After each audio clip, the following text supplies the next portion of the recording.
So over here, you can see that I got different images right here. Let's say, for example, I got, let's say this image right here, just like this.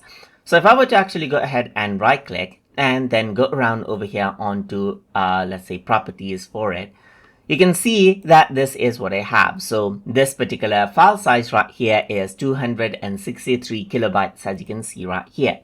But if I want to actually go ahead and then reduce out the size of the image, I can actually go ahead and compress out the image and reduce the size of it as well. So for that, you can go to ILoveIMG.com and then go to compress image and simply go ahead and click and drag this out. You can even go ahead and drag in multiple images as you want right here. So you can just go ahead and click and drag it out. So this is what you have, and all you need to do now is you can go ahead and add in more images as well. Simply click on compress image right here and it'll go ahead and simply compress out all of the images right here. And you can see it says your images are now 60% smaller right here and gives you the multiple files as a zip file. So 3.52 megabyte is now 1.42 megabyte right here. And if you were to go ahead and open this out now, you will be able to see, like, let's say for example, the same image right here, just like this, but now this is actually smaller right here.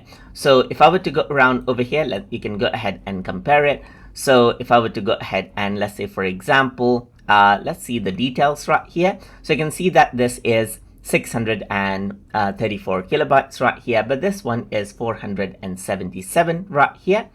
And then if I were to go around over here onto another one, Collier right here is 263.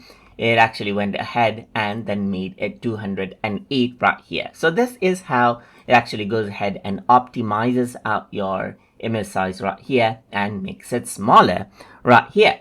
So hope you guys learned something as always.